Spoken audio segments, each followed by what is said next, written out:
What's going on, guys? YTO 39 here, and I just want to do a quick recap of the Sunday games, Week 15. And today, the Packers game just got done right now. The Packers versus the Patriots, and it was a really good game. Everyone's going in this game saying Matt Flynn is untested backup, and he's not going to play good at all. I heard the commentators and all these people saying this, and I was saying to myself, and I even told my brother that this guy is actually a really good quarterback. He played in the national championship game back in '07, and even in the preseason, his play is actually extremely good. He's one of the best younger backups in this league. I watched the NFL Network, and during the preseason, they play all the preseason games on the network itself, and I watched the Packers games a few times, and this guy is a really good quarterback.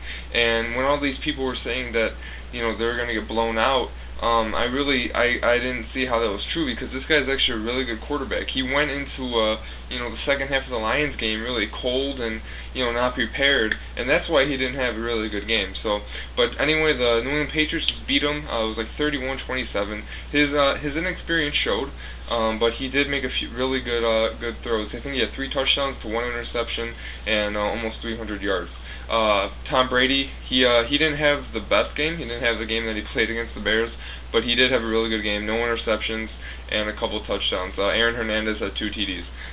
Anyway, the best game of this week, though, is the Giants Philadelphia game. My brother came up from Wisconsin. We were watching this game, and it was like 24-21-3 going into halftime or something like that. And we were like, man, it's over, it's over. And then Michael Strahan during the halftime was like, the Eagles never quit, never quit. So I was like, yeah, maybe.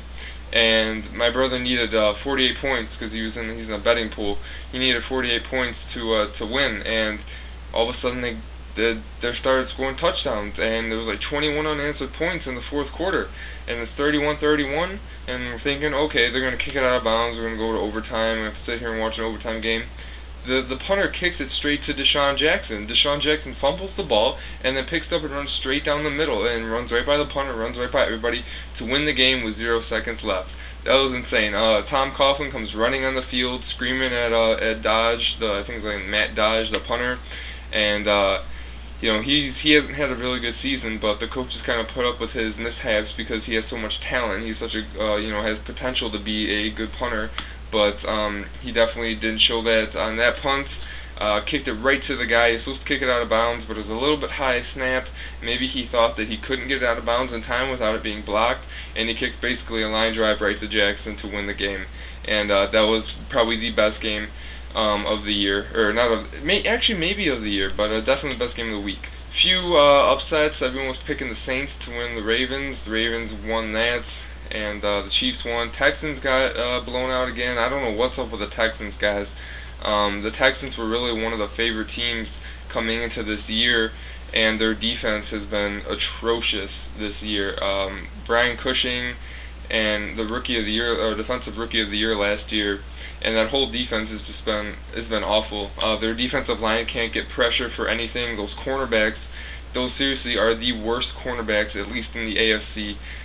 That secondary is trash, and their linebackers are very subpar. So that defense is something they got to work on for them to be a better team.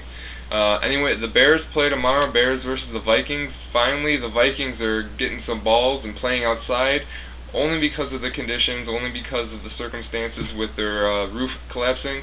But it's still an outdoor stadium. Yeah, one thing that surprised me is that the Minnesota Field, the college team, they play in Minnesota, but the field is not winterized. When I mean winterized, it's not equipped to hold a game in snowy, wintry conditions.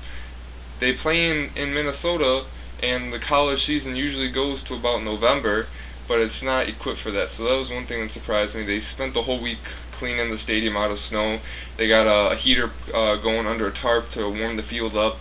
And one thing the Bears finally did, they finally started practicing on a snowy, nasty field up at Northwestern, just to finally get acclimated to the conditions. The Bears never do that. They always practice indoors, and I don't understand why teams do that when they play outdoors. You would think that you would want to get used to the environment that you play in and understand that you don't want to get injured and stuff like that, but I mean, at least 1 or 2 practices a week just to get acclimated to that type of situation. So anyway, definitely watching the Bears game tomorrow. It's Monday Night Football, so everybody's probably going to be watching that. But anyway, the Giants and Eagles game was a great game. Ian, this Packers New England game was actually a really good game. Definitely Matt Flynn was definitely underestimated. I knew the guy could do it, but I was right for once. But yeah, they lost with really seconds left because Matt Flynn just an inexperience showed. But anyway, guys, that's that. Probably going to do a pregame and a postgame tomorrow after the Bears game. Subscribe up top and comment down below. Thank you very much.